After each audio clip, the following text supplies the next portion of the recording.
You looked frustrated during many moments in the match. What frustrated you the most about the performance? No, it was. I think we can do better, but we are putting the effort. So that is the most important thing for me. I think in some moments we did well, especially in the beginning of the game, and I felt that after the goal, we just we were thinking about the result, just the result, and this team needs to win games, so we need to focus on the performance, what we need to do, because if we think about the results, we forget to do the normal things. So that was my feeling.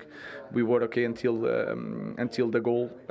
We scored a goal, and we should do the opposite. So have more possessions, push more the opponent, and I think we were not smart in that moment.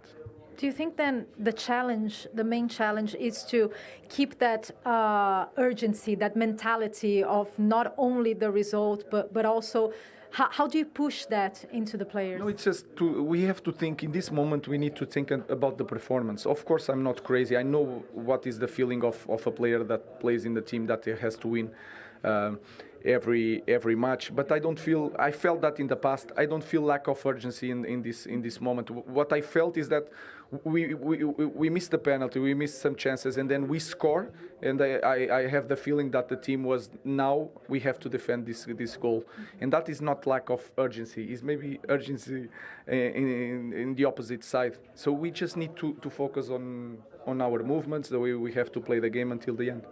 Yeah, defensively, why do you think Fulham kept getting into good positions, and with corners as well, they were always looking dangerous? Yeah, it's normal. I think we tried to press high, and was after 1-2 times we need to understand that sometimes we need to manage the game, to wait for the opponent. Was that the option of Fulham? And sometimes we push the ball to the side too soon. It was quite easy for the opponent to mark us, and we wanted to press all the time. We want to do that, but sometimes we have to be better in that moment, understand the game, try to drop a little bit, and then start the pressure. So they had more space than us when they were attacking. Bruno's penalty, we saw that the referee kind of bumped into him, and he looked upset and disrupted by it. Did he mention anything to you about that? Do you think it was enough to disrupt him in the way that he took the penalty? No, I think he's not used to miss a penalty. He knows the importance that every moment in this context can have a huge impact in the team, and I felt that he during the game he was like not so happy, not so involved, because he has so much responsibility, and I think he felt that miss the penalty was a huge for us. You mentioned the result. Do you think this is something that the team is bringing from last season? This need to get results, and you guys need to deal with it better mentally? That is normal. We just want to win games, and they are humans. They know the context. They read everything, and they know they play in one club, that they need to be better. But for me, during the week is completely different. They work really hard. Today they work really hard. Sometimes not in the good way, but they work. So with that I can work, and with that I'm really confident that we are going to get many wins. Thank you, Rúben. Thank you. For me from that interview is that he said they scored, and then he felt as if they felt, the players, that they need to defend that lead. Probably because I think after finishing 15th last season, they want to find a win game. So you get ahead, and then you think, all right, maybe we'll find a way to protect this. But for the first 15, 20 minutes, I thought they played fantastic. You had 3 huge opportunities, and that's because they just played, focused on how they want to play. Mason Mount got in some good positions, and then they scored, and then they just dropped off, and Fulham controlled the game. And if that game would have gone on any longer, Fulham probably could have won it. So I think in that sense, he nailed it, Rúben, and he's spot on in his analysis of the game. They kind of stopped playing, allowed Fulham back into the game, when they should have just gone and tried to win the game and get a second goal. Does that speak to the fact that they've won only once in their last 11 league games going back to last season? Yeah. And as he said, when they scored the goal, they were already thinking about the result. 5 wins in 24 as well in the league. He's trying to change the culture. The players that he's brought in are very, very good signings. The likes of Cunha, the likes of Mbeumo, they will change things. My worry watching that Man United second-half performance is how they drifted out of the game. That's when you're looking for your players who have an impact to produce a moment, to run hard, to try and get on the ball, create things. I think the effort was there in general. I think he's spot on in his analysis there, Rúben Amorim. But I've tipped Man United to finish 6th. I thought the improvements would be a little bit sharper and a little bit better. I know it's only 2 games in. The performance when you play first day of the season against Arsenal at home, the adrenaline's there. First game of the season, everyone's on a high. You can perform. And they should have got something out of the game. The acid test for Man United to see where they're going to be at the end of the season was today. They had to win that game today. And the fact that they took the lead, dropped off, and as Owen said, it was Fulham that were going to win the game, that'll be a big worry. Well, who were you hoping to see more from today then, Owen? Well, I think, for me, the biggest worry is I love Cunha, I love Mbeumo. You know, Bruno, we know he had a bad day today. The one thing, my biggest worry going forward is the goalkeeping situation isn't addressed and the striker position isn't addressed. And I've never seen a team win without those 2 positions, with top players in those positions. So maybe they're going to address that in the next week. Maybe someone comes in, they don't. But I think goalkeeper, striker, he's got to address first. I think that the 2 in behind, Cunha and Mbeumo, are fantastic. But I think the 2 at the top and the back, they need to be addressed ASAP. Because if you look at the fixtures coming, you know, obviously Burnley expect them to win. But City, Chelsea, you know, they are really, really difficult fixtures. Yeah, and then Liverpool 2 games after that to come. To come from Craven Cottage, Robbie Mustoe, Tim Howard here in the studio. I'm Rebecca Lowe. Tim, a draw and a defeat for Rúben Amorim. How do you rate that start? Not great. Not great. My expectation was, having seen what we saw at Old Trafford last weekend against Arsenal, they would come here and not steamroll Fulham. Fulham's a good team, but have their way a bit more than they did. And there were moments I thought that United played well in the game, but overall, there were moments that Fulham played really well too, and you just expect United to control this game, and it didn't happen.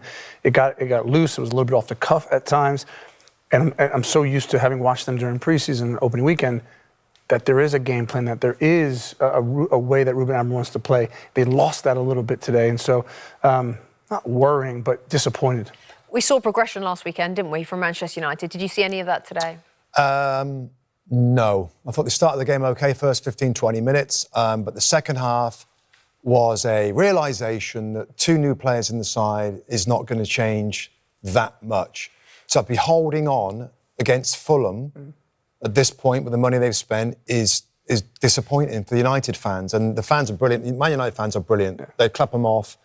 But that's not good. Rúben Amorim didn't look happy walking off there. He expects his team, Rebecca, to control more of that second half, to be the team looking to win it. Yeah. And some of the moments, some of the little details that it's easy to look past, so we're not going to look by them in these highlights, shows the weakness in certain areas in the midfield, at right wing back, that cost them today. So they are desperate. They brought all these attacking players in, a huge amount of money, but there's glaring holes in the middle of midfield where they need 2 players. Casemiro adds nothing. And he's won more things than I could dream about winning. But he adds nothing to the midfield. Ugarte is meant to be a steel-like guy. He doesn't play Tim. Mainu can play a little bit. Kobbie Mainu, we don't see him. They need central midfield players, or play another guy in there to make 3, because they are absent so often. Let me just touch on that, Bex. So we heard Rúben Amorim talk about, and I think one or 2 of the players said in preseason, they're finishing their attacks too fast, right? And what that translates to is what he wants his team to do is what City do best, right? They get around the penalty area, they camp out, sustain attacks, right? But what that points to, and the best teams need 2 midfielders behind the ball that just take care of everything, that put out fires, that regain possession, that facilitate, that allow those front 4 or 5 players to camp out and get around the box. They don't have that, and so that's where it's missing. So, like, even though he's frustrated that he's not getting these attacks that are sustained and slowed down in and around the penalty area, he doesn't have the midfielders to do it, and he knows that. Does he just need 1 new midfielder? 2. And what kind? Talk of generals. What I say is a general, not a fancy, clever player, but a player that can do a little bit of everything. Of course, in the past, United have had incredible ones. I had a manager, Brian Robson, played against Roy Keane. Players that could do everything, could tackle, could pass, could score, could lead, could command, could. Paul Ince was another one that would just rattle everybody. They need help in there. Instead of all those front players that you know. Quite frankly, the top teams in this league have them. Tonali at Newcastle, right? Is McAllister, Rodri, and McAllister at Liverpool. Gravenberch, you know, so I think of all the top teams. Ugarte was meant to be that person. He was. And Stephen Warnock correctly said that. He just doesn't have the... He's not good enough footballer. He's a bit tough, but he's not a good enough footballer to... But you look at the top teams, the person you're explaining, they have those players exist, and United don't have them. Just quickly, Rob, if they get those two players, where does Bruno fit in after that? Well, we've got a little passage in a minute we're going to show where he is playing as a central midfield player, and it shows his weaknesses. I don't know where Bruno's going to play. He's a 10. They've got 2 10s at least. Where's Mason Mount going to play? They've got all these 10s and no 6s and 8s, and by that I mean central midfield generals to be the engine room. Calvin, thank you very much for coming out to chat to us. Always a bit nicer when you manage to earn a draw from a losing position. Yeah, 100%. I think, especially second half, we pushed. Could have deserved more. I mean, we had some good moments, you know, with a better final pass or better finishing. It could have been maybe, 2-1. But we did well to get back into game. And of course, they've missed a penalty as well. So, yeah. Talking of the penalty, because you were right at the centre of a lot of the decisions that were made today. Let's start with the penalty one, because if we don't, you'll just be waiting for us to do it. Now, you think this might be a little harsh, but have you seen it yet? Yeah, I still think it's harsh. I understand why it's given. I think, it's where my foot is. I'm trying to stay strong because I know the block's coming, and then I've just sort of pulled him over my foot. I think if my foot isn't there, but I mean, refs got to protect us as well. I think I'm strong, so it looks a bit more aggressive. If it's someone stronger, I don't think it looks as bad. But yeah, I mean, you've seen it given, you've seen it not. It's just one of them ones. Ashley, what did you think, as Calvin's friend? As his friend, definitely shouldn't have been a penalty. If I take my friend head off, then I'm not too sure. I think that it could go either way.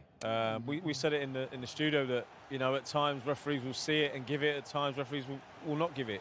I think watching it in slow-mo like that, it looks worse. Everything looks worse slow-mo, doesn't it? Yeah, of course it Everything looks worse. Well, Ashley, we've actually got your half-time analysis. No, we haven't. It was a good one, don't But look, from your point of view, Lewis, they give away the penalty. There was also the incident behind with Luke Shaw, but obviously VAR can't go and look at that because it's not a penalty incident. There was a lot going on in that box, and that's something that referees have been asked to look at, especially this season. Yeah, that's the thing, when you're now playing with this new technology, you have to be aware that your hands, your whatever, your body, your position of your foot will have a situation to be looked at. So there is definitely moments where you have to actually make sure that you're on the good side. It happens, as you said, sometimes it's go for you, sometimes it's not. So on those situations, you always think that whatever you are using your hands, you're trying to avoid too much contact or for too long, and that's what happened. So, unfortunately. Yeah, what's the briefing been on what those decisions are going to be? I mean, it's hard, sometimes when you feel the contact early, you go down and the ref can give you a foul. I mean, sometimes when you're in the game and the ball's there to be won, you're trying to get to the ball as quick as possible, and sometimes you've got to get the man out of the way. And I think there's a fine line between, giving a foul away and getting away with it. And yeah, maybe there a bit more contact. On another day, maybe ref doesn't look at it, or I don't know. It's just one of them ones. We just, as players, have to try to be clever. And I tried to communicate with the ref because I knew the block was coming. So I told him, every corner, watch the blocks. And yeah, I mean, that's what happened when you're maybe wrestling for a player who's weaker than you. Obviously, that's what happened. If it was a stronger centre forward, you can challenge. I think it's someone similar to my size. I think, as I said before, it probably doesn't look as bad. Slow-mo, it's always going to look worse. Yeah. Always going to look worse. So, I mean, it's something to learn for me and all the boys, and yeah, just be a bit more streetwise and smarter with it. So a bit of relief then when the penalty was missed by Bruno Fernandes. Yeah, I think, I say it's justice. And God had my back. So, yeah, I mean, I didn't think it was a pen and then he's missed it. So, I mean, yeah, it's sort of a let off. You see me put my fist up in the air with It's a bit of relief, yeah. Yeah, I think it's interesting. Gary Neville pointed out in commentary that the ref kind of knocks Bruno Fernandes in the build up to the penalty, not obviously in his run up, but in the sort of time just before. Is that really something that can put a player off? I think that, you know, at the time, obviously, a penalty takers have got a routine that they like to go through. And when you're practicing it in training, you're not going to have a referee that's in the way that steps into it or bumps you out of the way. And, you know, I think Lou will know, as you know, he's taken many penalties, that once you've got your routine and you go through that routine, you know, you don't need anyone putting you off. You know, you could say the referee's not really done a lot, he's only just touched him, but when you've got a routine and you go through it and it's the way you take the penalties, then maybe it can put you off. And, you know, I think, to be honest, as soon as he's been touched by the referee, he's got anger inside him, and then I see the penalty going over like it did, you know, you can tell that it's a problem. This is the type of reaction we have seen over the years. We complain about this overreaction, he's throwing his hands and all that. So those reactions where everyone is going to judge every movement, I think he put himself in a position. And when you miss, you obviously come back, do punditry and say, oh, this is obviously something that has had an effect on him. So that's something that you need to work on. Calvin, as we said, you were at the centre of a lot of decisions today. The other one was there was an incident in the build-up to the goal. So it was Leny Yoro's header. It came off Rodrigo Muniz in the end for Manchester United. There are two hands on your back here. I think it's the same as my one. It's a foul. Like he's pushed me and stopped me from getting to the ball. So I think when the ref looks back at it, they'll be disappointed. But yeah, I mean, I don't know. It's just can't say too much before I get a fine. Do you know what I mean? They said not enough force. Did you talk to him on the pitch? Come on, it's a foul. Everyone knows. You know how it is as a player. You know how it is when you go up to jump and any little touch can put you off. And yeah, he's got two hands. How much force do you need? But yeah, on another day, it works in our favour. But did you talk to the ref on the pitch? Yeah, I did. I told him. Obviously, they've got a rule where only the captain can speak to him. I told my captain and he spoke to him, but they haven't checked it, so... Yeah. Did you ask him why he didn't check it? Yeah, I'm not really sure. Like, he weren't trying to speak to me. He was trying to speak to our captain, and he wouldn't speak to anyone else. So I was like, just make sure you check it. And I don't know, he's took a minute before he's given a goal, so maybe they have, maybe they haven't. But they are checking it. But like you said, they've come back and decided that there wasn't, as they say, enough force to. I mean, what do you want me to do? Like, jump on the floor? I mean, it's enough for me not to be able to win the ball, and I think it's an advantage to him. So it shouldn't have been it should have been disallowed. But do you think it's a similar level of force to the penalty that was given? Is that enough to disallow a goal? Is enough to overturn? Calvin's telling us how it felt to him. This is normal. This is how he felt during the game. His strength sometimes is an advantage, sometimes he is not, depending on the size. And there is like, obviously, in slow-mo is a bit less worse than what we've seen for the first penalty. So I will think that based on a moment where you have motion, you have speed and you have strength, it's always very hard for the referee to make the right decision. On this one, it's not as obvious, and that's why you get away with it. Let's take a look at happier moments. Let's take a look at the equaliser. 94 seconds Emile Smith Rowe was on the pitch before he brought Fulham level. Yeah, I mean, Emile, he's a player with a lot of quality. We trust him, we believe in him. He didn't start today, but what a reaction. I think he gives us something different to Josh. He arrives in the box so well. As you've seen there, he's arrived amazing and just got there in front of the keeper. And yeah, we're just happy with him, and hopefully he can keep building and getting more goals and big moments like that for us. Yeah, you have a lot of playmakers. You know, Andre Pereira was not there today, but with those kind of movement, those kind of solution all the time with your strikers that you have, you're always creating chances. But on the way, you the game and you feel like more confident in the second half, you're starting to actually impose in midfield. We couldn't cope, I would say, in so many moments in the game. So is this something that the manager really asked to actually get dominant, get confidence in midfield? Yeah, of course. I mean, you know, all week we're analysing and seeing how we can hurt them. And of course, defensively it's 5-2-3. Obviously, we have three in the midfield, clear overload, and it worked for us, you know. We just had to be dynamic. Alex went in there and got the ball and sort of had like a free roll, same as Josh, and it was working for us, so we kept on doing it. And yeah, I mean, for that goal, it's just a bit of quality, and yeah, we've been able to get level. It looked like there was something that you was working on. Obviously, the 8's running in behind. You know, Bruno Fernandes and Mason Mount were in there.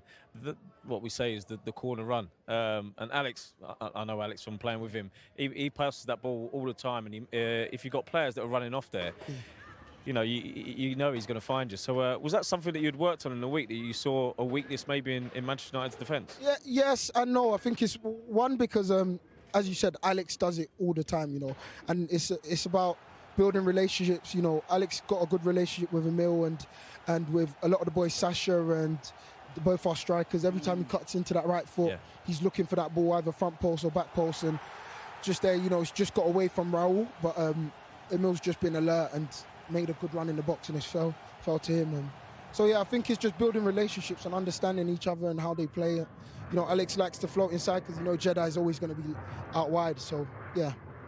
Listen, Calvin, really appreciate you coming out to talk to us. We kept you here for quite a while, so we're going to let you go. Thank you. Cheers. Thank you very much. Thanks so much. Good to talk to you. Thanks very much. Thank you. Cheers. Thank you. Thank you.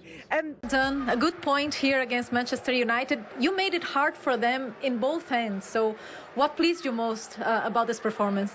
The resilience to come back. We knew that the difference can be made off the bench as well. It happened last game again. So yeah, we were able to fight until the 90 minutes, and yeah, it's better to not lose. So we're able to get that point against a good team as well. Yeah, talking about difference from the bench, Emile, you needed 1 minute and 33 seconds and one touch to score that goal. Could you talk us through that?